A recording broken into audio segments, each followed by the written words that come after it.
Hello, learners. I welcome you all to another session of learning a very interesting and exciting poem, When I Set Out for Linus, written by Thomas Hardy. Now, let us know about the poet. Thomas Hardy was born on 2nd of June 1840 in Dorset, England. He was an English novelist, poet, and short story writer. He was also an architect. He wrote 900 poems on variety of subjects. The famous poems among them are Neutral Tones, The Darkling Thrush, The Voice, The Convergence of the Twain, The Man He Killed, and many more. His notable books are Far from the Madding Crowd, The Mayor of Casterbridge. His collected poems, Jude the Obscure. He died on 11 January 1928 in Dorchester, England. As a young apprentice architect, British poet, and novelist, Thomas Hardy once visited a parish to supervise the restoration of a church. So, here, apprentice means a person who is learning from a skilled employer, having agreed to work for a fixed period of time for low wages. So, here, young apprentice architect is the Thomas Hardy. So, he's a British poet and also novelist. So once where did he go? He visited parish in order to supervise the restoration of a church. So what is restoration? It is a renovation or repair. On his return from the parish, people noticed two things about him: a new glow in his eyes and a crumpled piece of paper sticking out of his coat pocket. So when he has come out of that particular place, then people have noticed two things. So one is there was a glow in his eyes, and the other one was they have seen a crumpled piece of paper which was coming out of his coat pocket. That paper, it is recorded in one of his biographies, contained the draft of a poem. So what is the draft? The draft means the preliminary version of a piece of writing. So that is given recorded in his biography. You are going to read that very poem inspired by a visit to a place which the poet calls Linus. So now we are going to read the same poem which is written in that crumpled piece of paper. So that poem we are going to read, and it has inspired him to visit to a place which the poet calls Linus. So it has inspired him to write that particular poem and to a place where he has gone, that is Linus. Now let us read the poem. When I set out for Linus, 100 miles away, the rime was on the spray. The starlight lit my lonesomeness. When I set out for Linus, 100 miles away. What would be chance at Linus, while I should sojourn there? No prophet durst declare, nor did the wisest wizard guess. What would be chance at Linus, while I should sojourn there? When I returned from Linus, with magic in my eyes, all marked with mute surmise, my radiance rare and fathomless, when I returned from Linus, with magic in my eyes. Written by Thomas Hardy. Now I'll explain you stanza wise. When I set out for Linus, 100 miles away. So Linus, it is in Arthurian legend. So it is the mythical birthplace of Sir Tristram in England, believed to have been submerged by the sea. Here it is an imaginary place. Okay, the place Linus, it is an imaginary place given by the name is given by Thomas Hardy, right? So when I set out for Linus, so here I refers to the poet. So when the poet went to Linus, that is an imaginary place, 100 miles away. So what is 100 miles away? The place from when he had set out from his place, from that particular place to Linus, to that place, it is 100 miles away. The distance is 100 miles away. The rime was on the spray, and starlight lit my lonesomeness. So here the poet went to Linus in order to supervise the renovation work of a church, and that was 100 miles away from his place. And it was winter season with the fog spreading everywhere.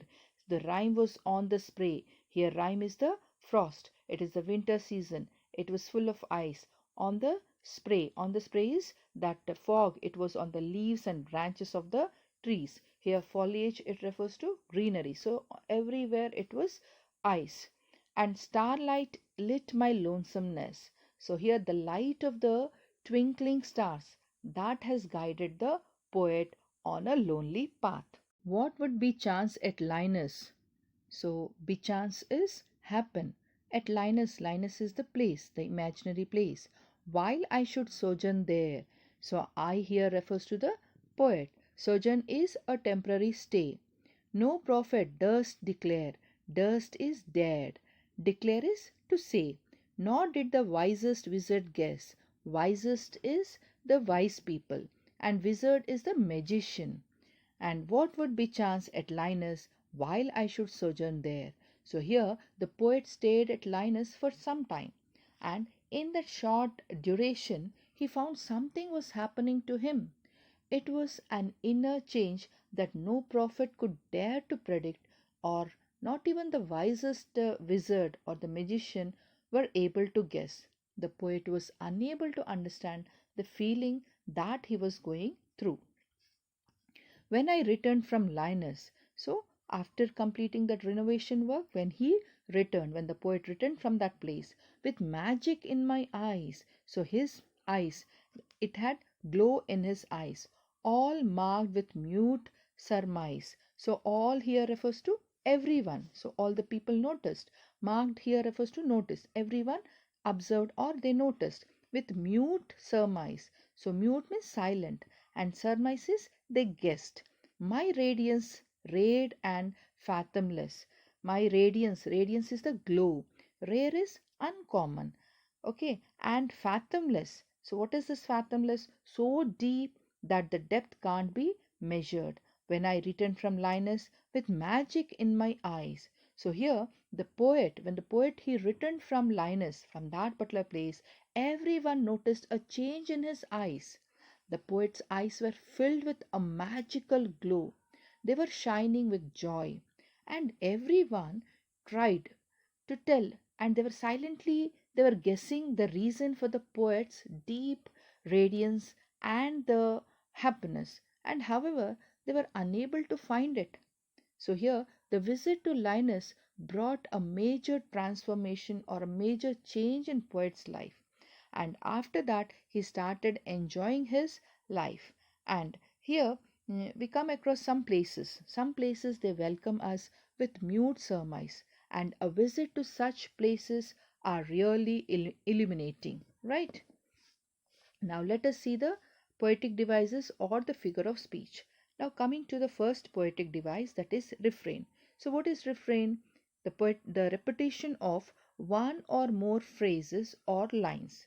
So in first stanza we come across the first line, that is when I set out for Linus. So the same line is repeated, right? When I set out for Linus. And again the second line, 100 miles away. So again the same line, the 100 miles away, it is repeated. Okay, so same lines when they are repeated, it is called refrain. And even in the second stanza also, first two lines and the last two lines are same. That is, what would be chance at Linus while I should sojourn there. So these two are repeated. So they are refrain. Now third one is also the same. First two lines, when I returned from Linus with magic in my eyes. So the same two lines are repeated last also. That is when I returned from Linus with magic in my eyes. So this is refrain. So refrain is the repetition of one or more phrase or lines. Now next poetic device is symbolism. So what is the symbolism?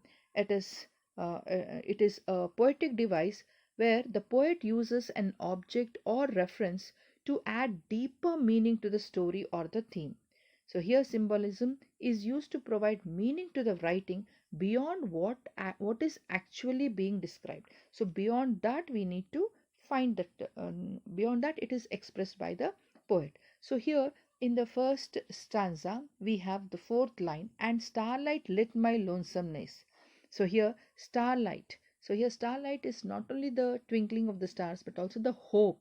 So that hope has shown him the way. That hope has removed the loneliness, right? Now, next one we have frost. So frost is the ice, right? So here it means sorrow. Magic and radiation. So here magic and radiation, these two words are used for joy and satisfaction. And Linus. So Linus, it is a place which the poet goes from darkness and comes back enlightened. So here you find this poet who goes to that place, Linus. So before that he was dark enough, he was ignorant. When he comes back, he had spark in his eyes, or he has the glow in his eyes. So from darkness he comes back to enlightenment, right? I think you all have understood, children, symbolism. Now we'll move on to the next poetic device. So the next poetic device is alliteration. So what is this alliteration? The use of the same beginning consonant sound in a line or a verse. So same consonant sound. So now here we have what would. Okay, so what would verse sound is in what verse sound and would verse sound. So this is alliteration. Next, durst dare, d, and wisest wizard were verse sound. And lit my lonesomeness, lit, l, and lonesomeness, l. Magic in my eyes, m, and my in my m. And marked with mute, m and m here, m. Okay, the sound we need to see, m. Then radiance, rare, r sound, the first alphabet, right? So here we see the beginning consonant sound in a line or a verse, right? Now we'll move on to the rhyme scheme. So what is this rhyme scheme, children? Yes, it is a pattern of rhyming lines in a poem. It is usually referred to by using letters to indicate which line rhyme. So now first, in the first stanza, Linus. So Linus will take it as A, right? Then next line is ending with away. We give B alphabet to it. Then spray. Spray and away both are rhyming. So we give B alphabet. Next, lonesomeness. Linus, lonesomeness. So both are rhyming, right? So we give it A. Then again Linus. Again we'll give A. Away. Away B. So here the rhyme scheme is A, B, B, A, B. So for the three stanzas, we have the same rhyme scheme. I hope you all have understood, children. Is it clear? Thank you.